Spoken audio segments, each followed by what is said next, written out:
Formula One in America is goofy.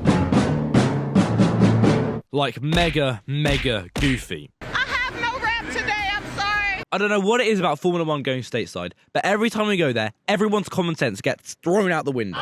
Formula One going to America, it's like going on a night out, and you come home, have a really weird fever dream about 20 racing drivers running around as cowboys, having embarrassing interactions with celebrities. Martin Brundle's grid walk is the best thing to happen to national television since national television. I don't know what it is about Formula One in America. There must be something in the water that just sends everyone on a frenzy, and everyone goes loopy, and everything goes crazy. The amount of celebrities that, like, flock to these Grand Prix is insane. Let's go back to Miami and talk about Martin's grid walk there. I'm convinced the guy from Gru was there, who was also a social media sensation and very modest. We had the Williams sisters, who hadn't been programmed to speak yet, so they pretty much just bugged out going, Formula One, Lewis, tennis, you know, Formula, and then Martin's just like, okay, no, that's fine, that's what I need to do. Martin Brundle's only job is to squeeze these embarrassing and awkward celebrity interactions out of them for our own entertainment, and I'll happily watch it for hours upon hours upon hours upon end. We had another person from Despicable Me running around. We had Pharrell Williams.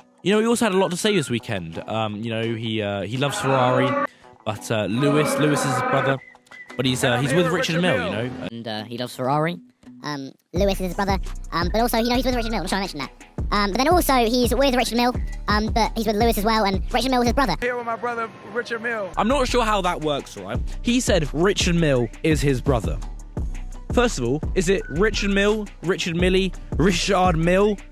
Sorry, just talking about American celebrities just makes me want to just... I'm sorry, but how does that work? If Richard Mille is his brother, and so is Hamilton, how does that work? How does that family dynamic work? How does Hamilton's dad create a 7-time Formula One world champion, an international best-selling singer, and then also a watch company? What? What? Hey, do you want to like and subscribe? Thank you. Another personality who popped up in Miami was this guy, James Corden, who has also been banned from a restaurant for bad behavior. In Miami, he forced the entire pit crew team to do a bunch of weird dancing. He forced the poor drivers to strut up and down the paddock in crop tops. You know what? That's probably why he got banned from the restaurant. He was probably like, guys, why isn't this a fashion show? Why isn't the intention on me? So he probably dressed everyone up in crop tops, and he led everyone up and down the restaurant, and all the people there are like, James, we just want to eat our food. But he's like, no, we will film this for my TV show, The Late Late Show with James Corden, on CBS or whatever it's called, 11 PST, 10, I don't know. He's also in Cats. That says it all. That says it all.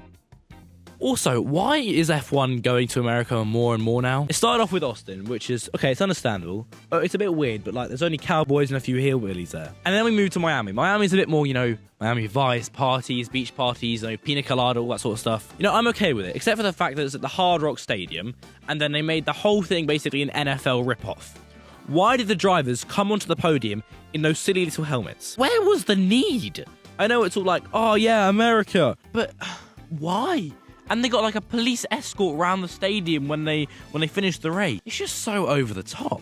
And then next year, we're going from Miami, which is pretty intolerable, but we're going like above the stars. We're going to fricking Las Vegas. You know what I heard about Las Vegas? Apparently tickets are going to cost upwards of $100,000. $100,000. Do you know how many Mars bars I could buy with that? Probably more than 100,000 because they cost like 60p. Someone do the maths down below. I'll give you a heart. But apparently as well, if you don't buy a ticket to the Grand Prix and you're staying in one of the hotels, because obviously it's on the strip, so you'll be able to see it if you don't even have a ticket. Apparently they'll be shining bright lights in your eyes so you can't see it. Imagine that. You know what? You save a lot of money to go on a nice romantic getaway with your partner.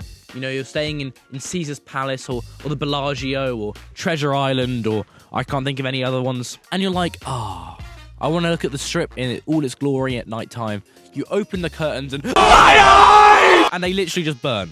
You are paying like $10,000 a night to be blinded. I don't know why you'd want to go. And they're literally having a launch party a year before the race. In like November, they're having a whole big party with like, I think Coldplay's going there or something. I don't know. They have like some big artists there. Mate, it's in a year. Like imagine that the Hungarian Grand Prix had a launch party 5 years before it actually started. Like, yeah guys, in 5 years time, we'll be racing here. Let's go. Mate, no one cares. It's in a year's time. But because Las Vegas is just another level, I actually can't wait to see all the celebrities going there. All right, here's my prediction for celebrities going there.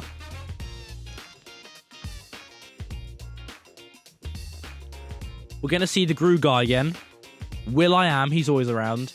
Tom Cruise, David Beckham, The Rock, and...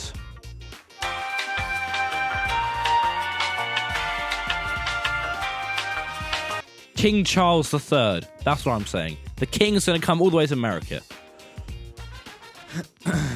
You know what I also think we should do? In Austin a couple of years ago, there was this guy who found the microphone for like, the F1, and he went, "Nyom, nyom," and Crofty was like, "Oh, that's a pretty impression of a Formula 1 car. Let's get that guy on a mic, all right? Let's get this guy recording the new Formula 1 intro music with like, dun, dun, dun, dun, dun, dun, and then, you know, it goes like, nyom. That's what that guy should do. He should be the nyom. So yeah, Formula 1 in America is just goofy.